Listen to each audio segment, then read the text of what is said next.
The Two Brits in America podcast. Join two cheeky Brits as they navigate life, culture shocks, and everyday adventures across the pond. From tea versus coffee debates to deep dives into American quirks, it's a witty, warm, and refreshingly honest look at life in the US through British eyes. Expect laughs, cultural curiosities, and a whole lot of charm. Stay tuned. Hello, everybody, and welcome to Two Brits in America with me, Francis Carden. And me, Malcolm Teasdale from Pinehurst, North Carolina. How you doing, mate? I'm in Atlanta, Georgia. Yeah, you're my other better half. I've got another better half. She's the better half. You're the second better half. There you go. How are you? You doing not all too right? bad. How's the move? Settled in? Settled in, all that, and it's the whole thing about moving. There's so much to do when you move state, and one of the things is interstate. You get interstate moving to a state. It's just finding new doctors, joining a new healthcare system. The premium's different, and just the other day, like Wednesday, I decided I do this every 6 months. I just go for my checkup to the doctor. I found a doctor there. And is this where you got to go for your prodding and your poking? Is that just general practitioner, and I had to go for the blood work, back for the blood work. So go in the office there and sit down, and there's a lady there, phlebotomist. Is that what you call them? She started asking questions, and she said, "Date of birth." I said, "I told her." Then she said, "Address." Well, I told her. They said, "Name." And I said, "Well, let me think about that for a minute." and it all went quiet. It put that friend. Anyway, she got my blood, and this was like 8 o'clock in the morning. I thought, damn it, I'll just go for breakfast down at IHOP. And so I was there before 8 o'clock, and the waitress came by. She said, "How's your day going so far?" So I just said, "It's just too darn early to tell." Well, it was. Listen, you have jumped in like 10 seconds from having a lobotomy to go down to IHOP. Yeah, I know. Well, I starved myself. I would behave myself for the 2 days before to make I know. Isn't that a fake? Isn't that a fake thing? They tell you to fast, they can do the blood work, but really, it's a bit of a farce, isn't it? You should really do the blood work after you've had all the shit and alcohol and food. I know, but for whatever reason, that's how it is. I'm trying to do the same as I've done for years, and then, the blood work came out pretty much the same as before. But peace of mind. I'm still alive. That's the main thing. As long as my blood's red, mate, that's all I care about. Listen, we're very lucky in the US. Well, I'm lucky here. No, it sounds like you are too. We have a fantastic primary physician. You can get in there. They cover. They just such smart. And he was trained in England, Dr. Sunit Singhal. Suburban Medical Centre. I'm giving him a plug because him and his team, and they're just brilliant. You actually look forward to going to the doctors down there because they know their shit. They're really nice and kind, and they actually like a good joke as well, good little bit of laugh. So I've been going there almost since I lived here. So we're very lucky. Well, you said something there. You look forward to going to the doctors.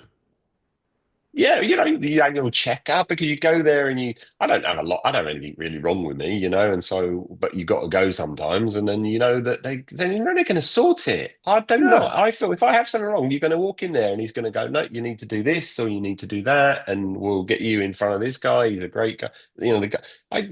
But he'll say to me, "There's nothing wrong with you, Francis. Just go take an aspirin and go home." It's great. It gives you such a good peace of mind. I remember once having heart issues, what I thought was heart issues.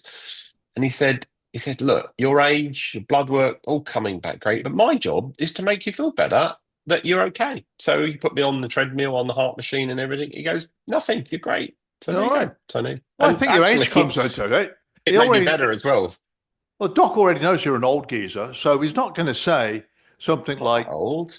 Well, no, you're younger than me, but I've got a problem wrong with my left knee, and that's from a sports injury years ago, probably just come back to haunt me. And the doctor said, "Yeah, well, it's there. You're going to have it done someday, but if I were you, don't have it done until it's really necessary."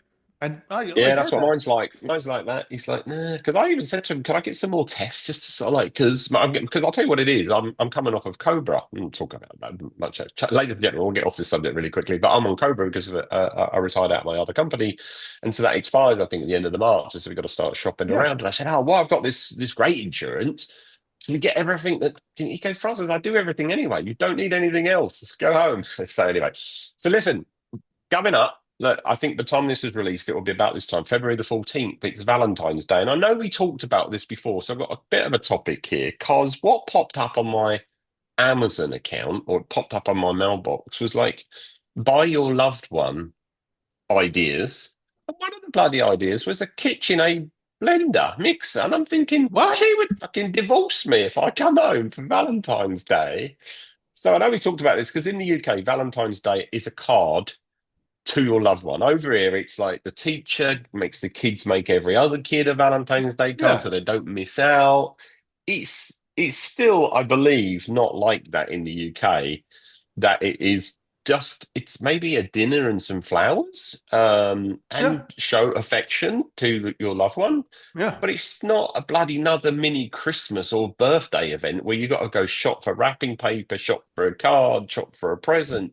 But the US, oh no, they want you to believe that everybody is buying their mother.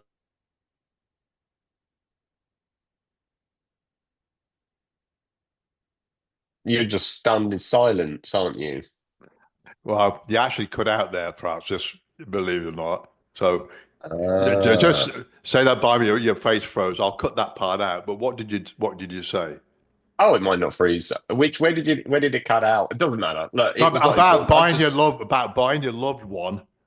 Um, yeah, so listen, it's about just showing your loved one affection. It's not about buying presents like it's a mini birthday, yeah, wrapping paper and all that kind of yeah. shit. Anyway, so Valentine's Day is coming up. Happy Valentine's Day, not to everyone else, just to my wife.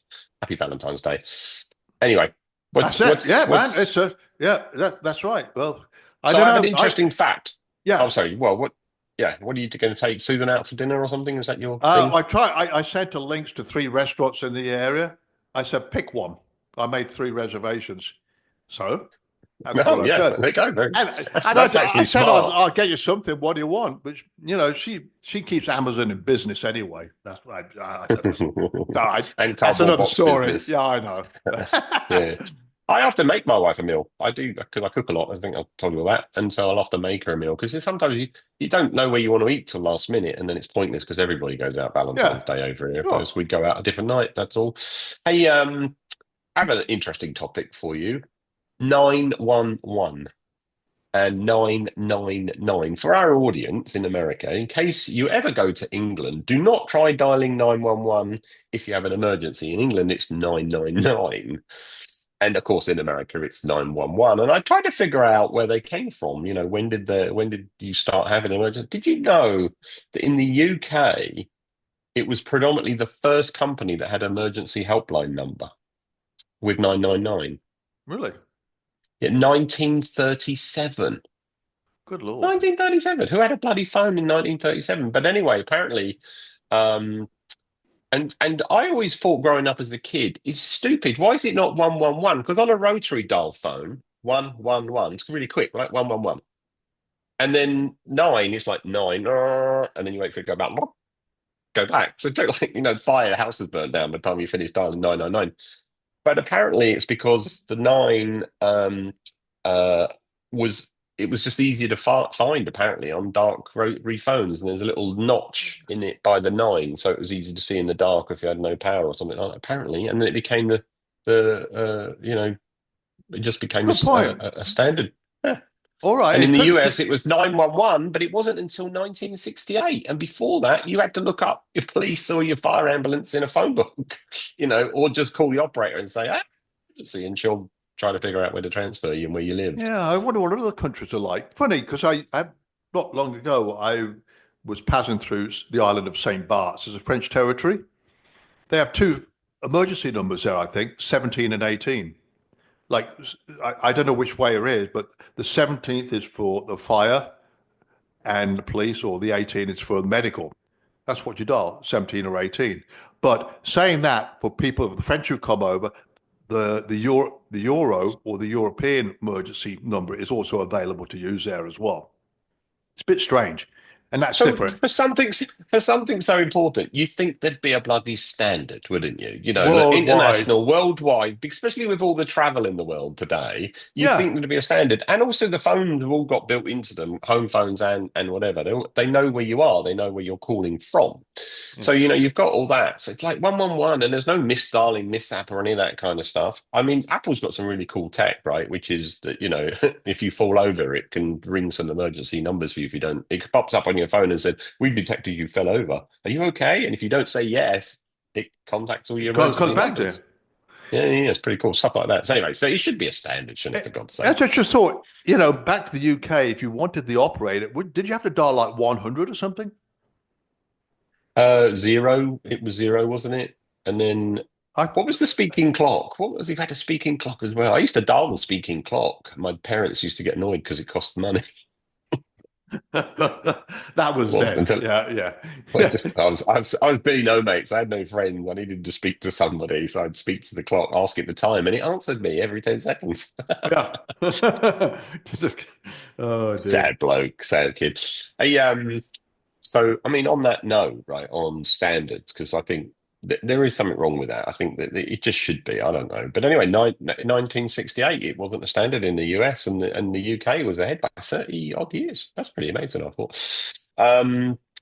The other thing about standards, if we're going to follow a theme on standards, I made that up as I went along, do you remember?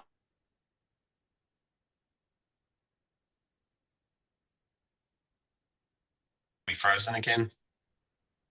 Yeah. Yes, that's okay. Well, we'll come back. It No, like, no, you said remember, but I don't know. And then it froze there for a minute. do you remember when we used to have PAL versus NTSC? Yeah. And because for the Americans that didn't travel, they wouldn't know there was any difference. And likewise for the British that didn't travel, they wouldn't until they would go shopping for cheaper DVDs and find their DVD wouldn't work because they were recorded in different formats, Yes. PAL and NTSC. Yeah. Right. And it was all to do, wasn't it, to do with the hertz and the number of scan lines Frequency. and, Yeah. and Exactly. Yeah. frequency and all that kind of crap. Your TV would be different and all that. And I remember when we came to the US the first time, we bought a dual VCR that would allow us to play our UK tapes and Yeah. convert it to US TV and vice versa. And Yeah. bloody expensive. It was like $800 for a VCR, which, you know, now they're like, you know, what is it? Well, nobody buys them anymore. But you know, so back then, well, it struck me that we have finally, and also we had SCART in Europe. A SCART was the way we would connect the TV with the VCR, and then the VCR for recording, there would be one Yeah. SCART cable, for watching would be another one. Sorry to bore you, ladies and gentlemen, but in the States, it was much more around S video early on, where Yeah. it was coax, so then it became S video, and then it became a digital video and all that kind of stuff. Well, now finally, globally, pretty much, I think, we've got standards in the TVs with HDMI as well. Yeah. So there is no concept of like if I want to watch something on Netflix, it's recorded in one format, it's distributed, it automatically syncs up with the TV, it knows what TV you're watching, and there's one cable HDMI. It's not perfect, it's getting there, but that is something, you know, unlike 999 and 911, it is something that finally moved on from that debacle of unstandards even within each country, lack of standards even within each country, to now finally be much more global. Have you ever thought about that? Yeah. Well, actually, funny you should mention that because I do have a dual VHS player even now because of that, because I've still got old VHS tapes from Britain and I've got American ones, so I can play them both in the same. Why do you watch tapes? God, I had all of our videotapes we had converted with that legacy box, which was really cool. You send off a whole box. We sent off you know, was it 38 mil, whatever it is, like that my father-in-law's tapes, the ones he was taping when he was Yeah. like, you know, his kids growing up. So there's some 50, 60-year-old tapes and some 20-year-old tapes and put it all in a box. You ship it all off. And then they just put it all online in the cloud and you can download it and put it up into Google Cloud. We did I everything. understand what you're saying. I understand what you're saying, but I keep them for nostalgic reasons, and they may be worth a bit of money, like LPs. But there's some VHS tapes that I've got were not even made into DVDs. So or some shit movie. We're still or not just talking about porn. music generally, music concerts, and so I wanted to keep them around. But Oh. on that note, Francis, what about vinyl? So 4 speeds on the turntable: 16, 33, 45, and 78. How the hell did Yeah. that come about? I think because you're older than me, I only had 2 speeds. I think that's maybe 3. I don't remember 4.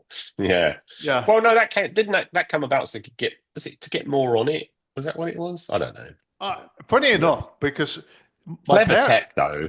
We got all this AI and everything now, but let's be honest. Somebody invented a fucking piece of pardon. It was metal at first, wasn't it? Piece of a spinny disc that with a little needle on it that would send sound to a speaker. I always get amazed when I go back and I hear that first audio transmission across the world when they did that first radio thing. Because that is really clever shit. Makes cleverer than things like AI. I mean, for its day when they had no starting point, no measurement, no. no, just amazing what we do as humans. I tell you, but I was in back into last year.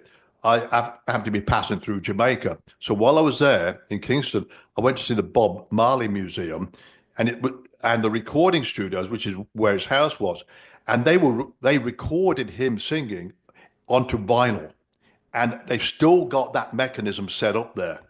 And he was The trying to record to explain vinyl. raw recorded straight onto vinyl. Yeah, it's There's no, amazing. and there's no rewind, is there? Because it's literally cut the groove. Oh, exactly. Yeah. Isn't that where the groove comes from? Isn't it? Because you're putting it the groove. I guess it is. You're putting it in Yeah, the groove, it like could well be. groovy. Yeah, yeah. I'm going to look that up because I reckon that would make sense. The groove in the vinyl is why you can. When they used to say get the groove on, so there you go. Oh yeah, Maybe groovy baby. Yeah, groovy. It's funny. We do come up with a lot of nonsense, don't we, in our research? So I do want to point this out because it's effing cold. It's been cold for the last few weeks in Atlanta and Florida. I say Atlanta and Florida, but I really mean Georgia and Florida, or Atlanta and Panama City Beach. It's been bloody cold, but everybody insists on putting ice in a glass of water or ice in my drink. I don't want ice. yeah. Even my wife, she's doing it now. She's like, she'll bring me a glass of water, very kind, but it'll be full of ice. I'm like, I just want a glass of water. It's freezing. Oh no. Well, there may be Am I another alone? I reason think for I'm that. the only person in the world that doesn't Well, there want may be a ice in my reason for it, drink. especially on planes. When you ask for a Coke, they fill it up with glass. So effectively, per square inch, they're not giving you all that Coke. So it's like one sip and it's gone. It's just like, They're yeah. saving So, money. well, That's it's the a same with a glass of water. A glass of water full of ice, 2 swigs, and it's gone. And then what, you're going to wait 40 minutes for 2 of the ice cubes to melt so you can have another swig. yeah. I tell No, you. I just want water. No ice. No, That's all right for me. that's what I've got right here. Why? And funny because just moved up from Florida. My buddy sent me some pictures. Last week? The beach is covered in snow, and Yeah. they're saying my buddy's there. He's been living there 40 years, 50 years. He said he's never seen that before since he's been there. We had snow. We had Snow on snow the a beach. few years back in Panama City Beach. I don't know if it made the beach. It made the sand though, because the water's warm enough normally. But yeah, Yeah, maybe it got so that cold.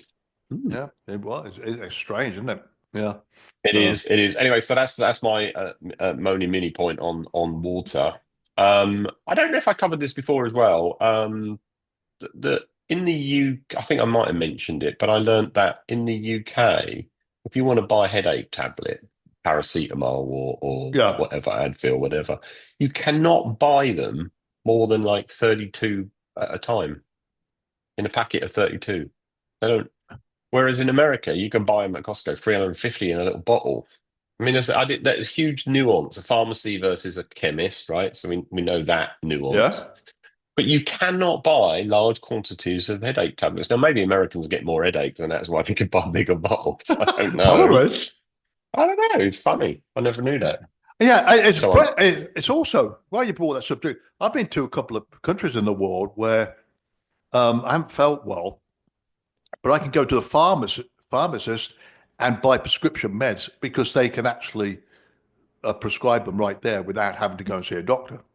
And I think yeah, that's true. that's a great idea. It works, so it saves obviously a lot of time and expense. Not that the healthcare's expensive in these places anyway, but That's like a common Didn't they sense. start doing that in the UK when after COVID and all that because of the backlog, people going to the doctor just because they got something and the pharmacist could go, you just need an 8 tablet. But I Yeah, don't know. I exactly. don't know. I don't It know. seems like a fair idea, you know. But anyway, that's just. But pharmacists aren't trained doctors, so I don't know if that makes sense. But hey, if it works for some, that's fine. If you just want to top up or something like that, and they want to make sure Well, you're not an addict or something like that, and they're going to go and pop you exactly. If some it's pills you shouldn't opioids, but have. obviously physician's assistants or you know, can prescribe medication here as well. So I don't know, rules and Here's regulations. another fun.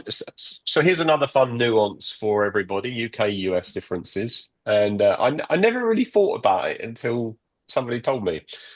Um, Mostly in the US, windows open up and down. You undo a latch, you slide it up, and then you Yeah, slide it down and do the latch. In the UK, most windows open upwards.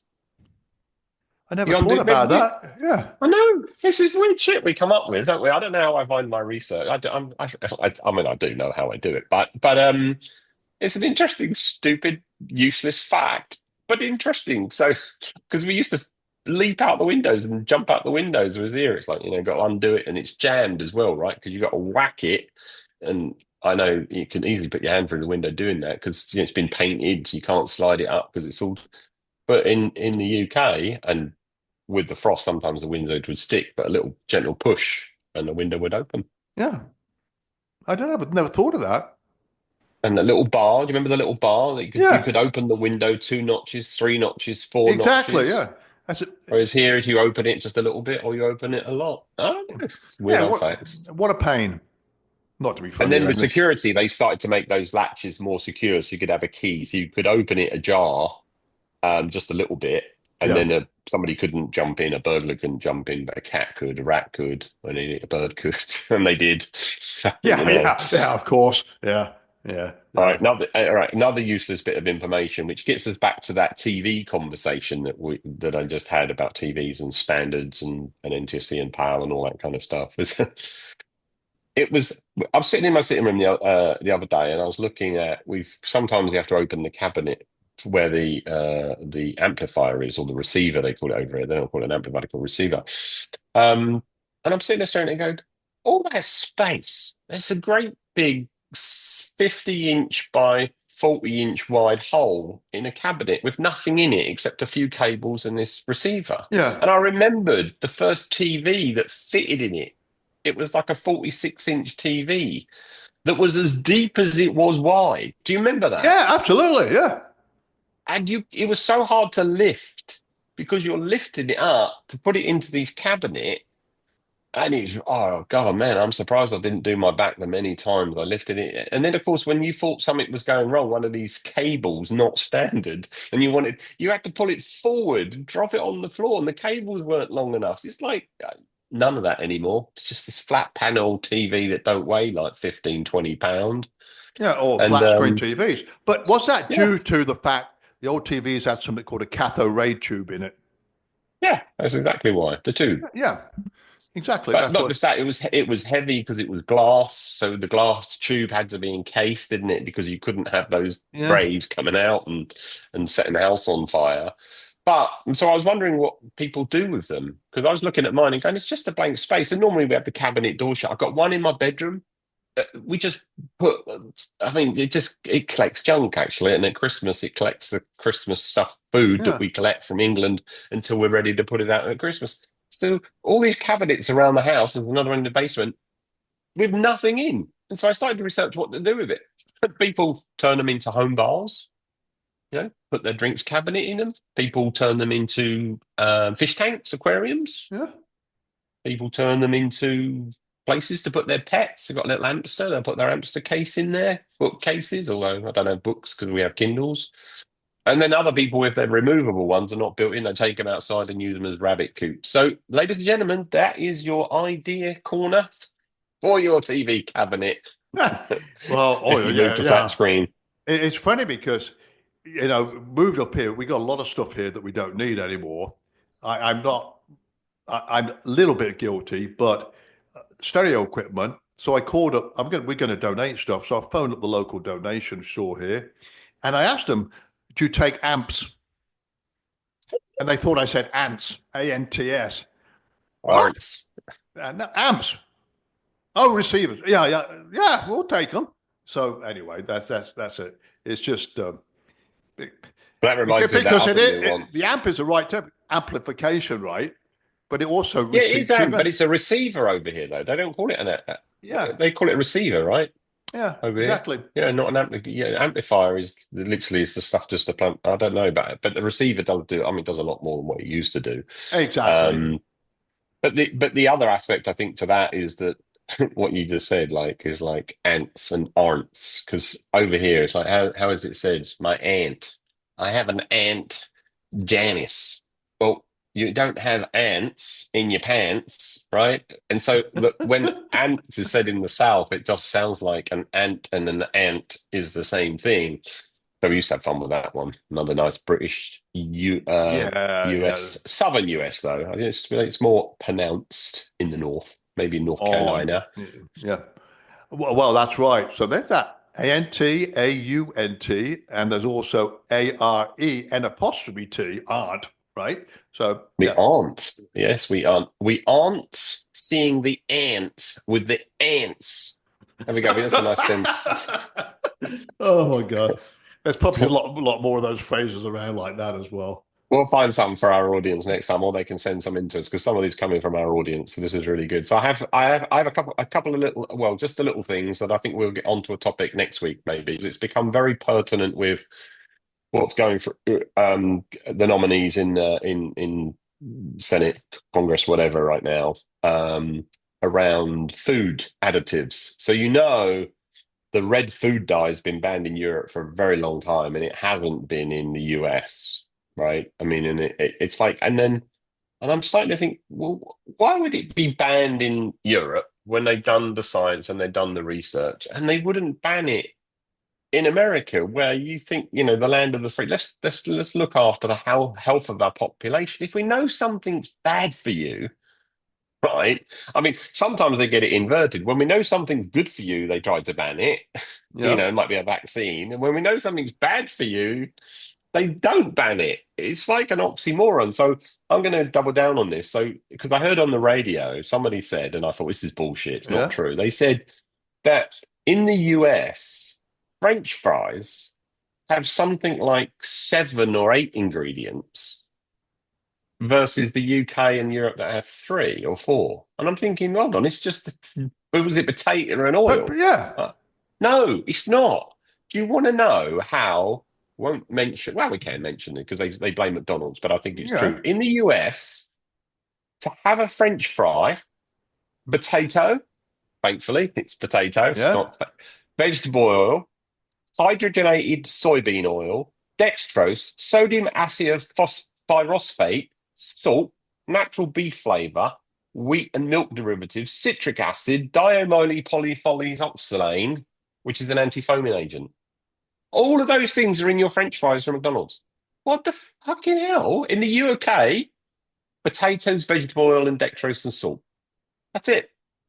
And malt vinegar. So Yeah. So we're wondering why our kids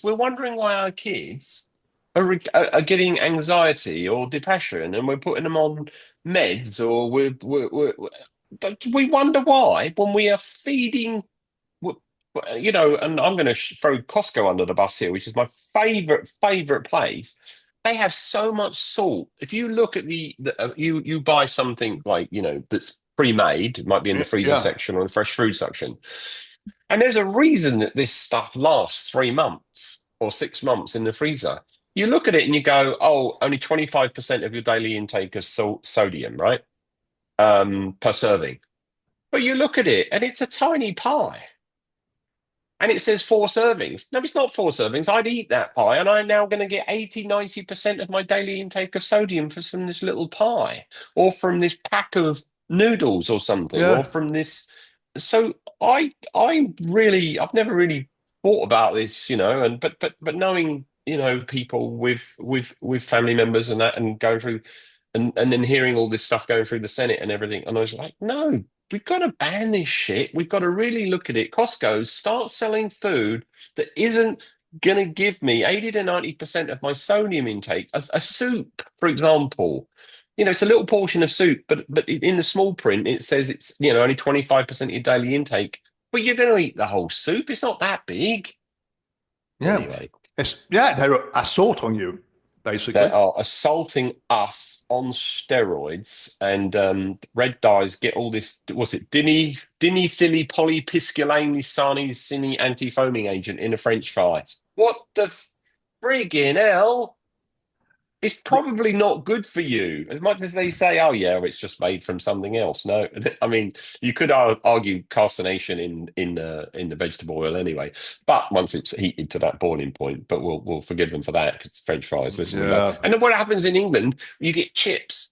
What do? They deep fry the chips in vegetable oil. That's it. It's a chip. It's a potato, deep fried in vegetable oil. Or if you do your own roast potatoes. So anyway, I think I'm going to start looking at a lot more of this stuff and start reporting back. I know it's boring. I know this is like we're trying to make Well, this fun and I exciting, know. but I want to keep our audience alive. And Well, me. fish and chips are popular in Britain, of course, and the fish is totally battered and it's delicious. How bad for you is that? Well, it's battered when it's caught, kill it, and then it's battered again when you eat it. Double Oh battered. my God.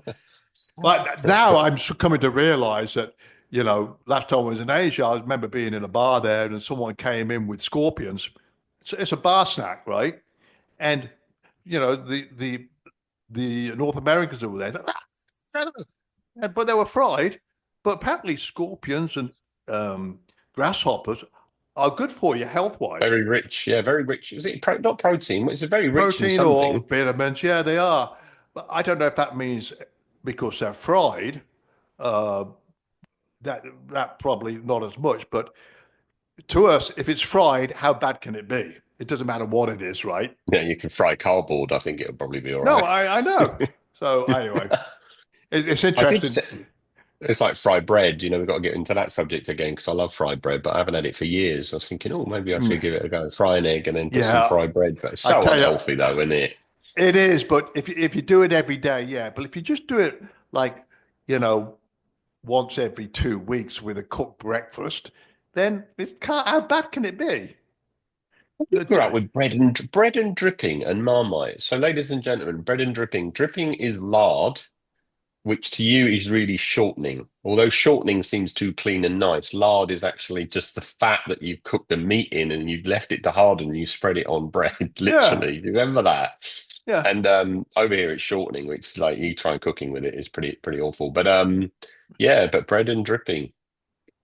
yeah. That's I fried know. bread. Oh man, we were so unhealthy growing up. But Jesus Christ, we used to walk everywhere.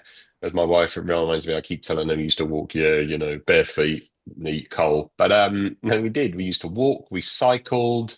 Man, we were so fit when we were younger. And then when we got a car and then we started earning money, we started eating out and all this fucking shit food come on the market and we got fat. I got fat. Well, but even back then, in England, they had this bread and dripping and this stuff. It wasn't exactly healthy food, but all the people lived to be well in their, well, most of them lived to be well in their 80s. So Yeah, how good bad can it point. My be? nan was 98. Yeah, my nan was 98 and she used to bake Yeah, cakes all the time. And yeah, every time we go around there, it'd be like baked hall tarts, cakes, biscuits, everything. You're yeah, right. yeah. But she wasn't always on her feet, though. She didn't drive. I mean, she got anywhere. She had to get on the bus. She had to walk to the bus Yeah. stop. So literally, up until she couldn't walk, um, I think she was actually at one point in time, I remember this story. My nan was the longest living person who had a stainless steel hip she had a hip, not a hip replacement or a bone to join her hip and Yeah, a top of her leg together. So she was the oldest living person who had that operation. That's her claim to fame. yeah. Not God rest her soul. Yeah. Anyway, all right. Anyway, Listen, I think we beat this. We beat these subjects to death. We happy Valentine's Day again to my wife, not to you lot and my audience okay. or you. I'm deliberately saying that. Um, we should get together and keep the subjects coming, ladies and gentlemen. This is great fun. All right, man. Yeah, and happy Thanksgiving. You've just reminded me, I'll mark that in my calendar. Be aware that Thanksgiving Day, Valentine's Day is up and coming. So Thanksgiving. Jesus yeah. Christ, you're getting old. I'm gonna have to look Oh after you, God. aren't you? It's like, Yeah. Oh, no. Merry Christmas, everybody. No, it's not Christmas. No, All it's like, right. you know. Bye, All right, mate. everybody. Take care. Bye-bye all. Cheerio. Yeah. Well, that's all for today. 2 Brits, 1 country, and at least 3 cultural misunderstandings. Cheerio. Toodaloo tatty bye. Until next time, don't forget, tea is better than coffee, biscuits are not cookies, and driving on the right still feels wrong. Cheers.